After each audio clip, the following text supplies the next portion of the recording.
Hi guys, and welcome to a Hector Lecture guide to the fight Dragonsong's Reprise Ultimate. This is the fourth video I've made covering this fight, and this is going to cover either the end of the third phase or start of the fourth, however you want to call it, its I phase. This follows immediately after you defeat Nidhogg in sort of the Nidstinian form.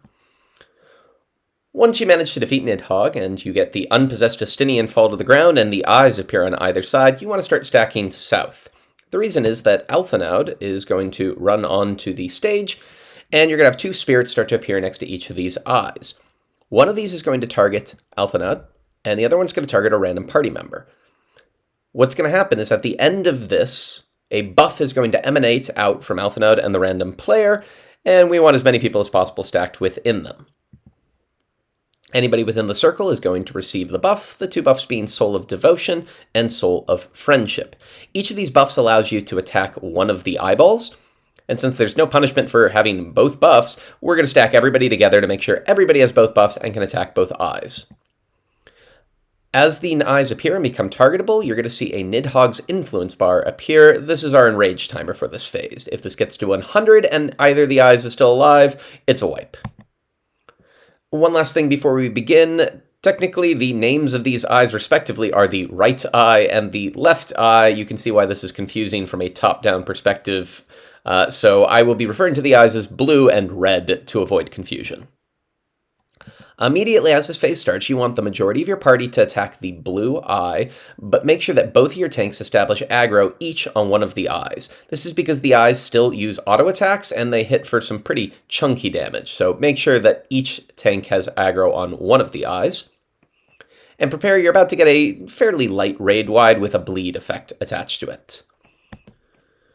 After the raid wide goes off, each of the eyes is going to start casting Hatebound, and I recommend having your party positioned like this, sort of doing a light spread in this order around the middle. As the Hatebound cast finishes, two things happen. Orbs spawn in these exact positions, some blue and some yellow, and every player is chained to one of the eyeballs and receives either the Fangbound or Clawbound debuff. For those that have done Nidhogg Extreme, you'll know what we're doing already. It's exactly the same. Any player who has the blue debuff is chained to the blue eye. If at any point in time they take damage, they will heal the blue eye. This will make it almost impossible to clear the enrage check, so for all of the mechanics following up, we're going to make sure our blue players never take damage. On the other hand, the red debuff, those players are chained to the red eyeball, and when they take damage, the red eye also takes damage. Instead, our plan with the red is to make sure they take as much damage as possible throughout these mechanics to make the enrage timer easier on the red eyeball. These debuffs can be swapped at will. While they may look like tethers, you can't swap the usual tether way by walking through the chains. Instead, if you want to swap debuffs, you need to stand next to a person with the opposite color debuff, and the debuffs will swap. The strategy I'm about to show is just one possible way of dealing with this, but it's designed to make things as consistent as possible. The vast majority of players are going to do the exact same thing every single time with minimal change. But this relies on us fixing the debuffs right at the start. For this strategy, we're going to give tanks and melees who are nearer to the eyeballs the red debuff, and we're going to give our healers and ranged the blue debuff at the start. As the first set of debuffs are random, we fix this by having any player with the wrong debuff move into the middle.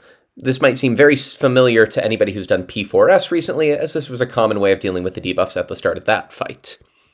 The debuffs will swap, and from this point we can have our tanks and melees move on to each of their respective eyeballs, while the healers and ranged are in position north and south of the eyeballs respectively.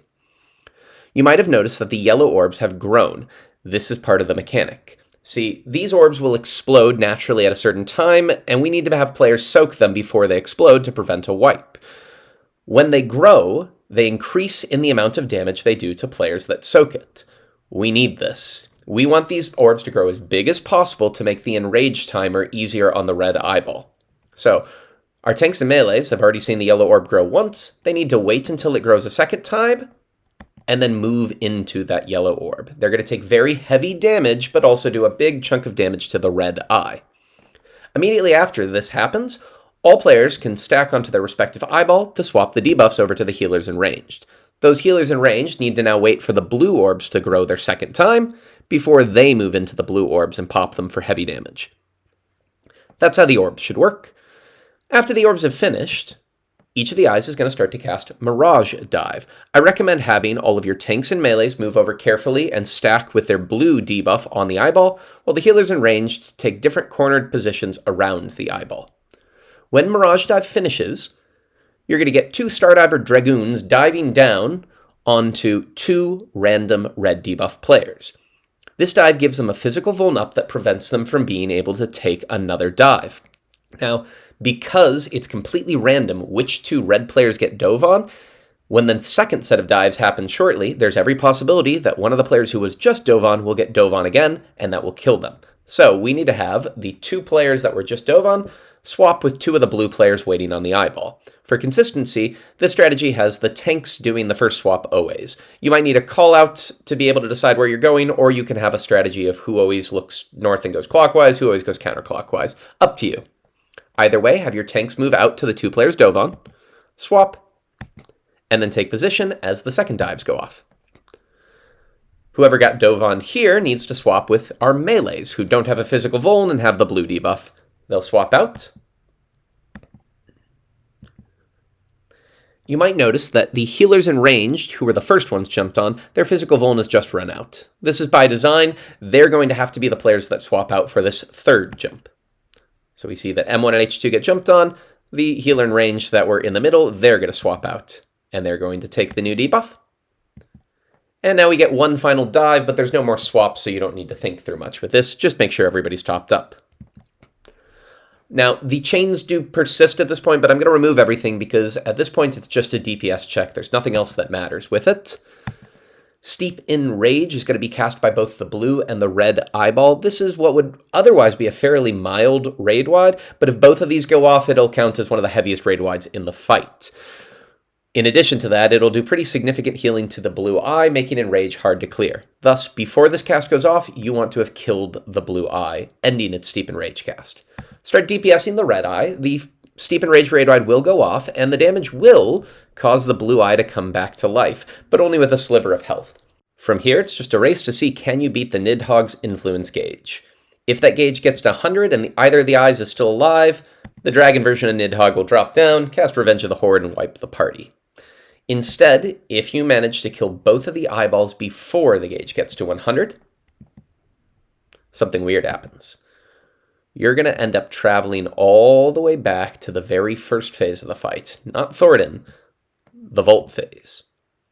And you'll be right at the part where Sir Sharbart shows up and starts to cast Pure of Heart. Nearly everything is the same. You're still going to see the same passage of arms, the same home gang, the same purple circle you can't escape, and Harchifan's still going to show up and take a spear for you. But with one major difference. This time, we have LB3. You need to make sure that you've cleared both Nidhogg and Eye phase without using your limit break, because you need to have LB3 available, ready to use it to save Harchifant.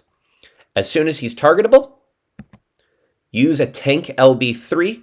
This will cause him to take significantly less damage from the spear and also significantly reduce the healing debuff he had on him, meaning that your healers are now capable of healing him to keep him alive. It's a tight heal check. Your healers are going to want to deal with their mechanic first so that they can focus their efforts entirely on keeping the party and Harchifant alive.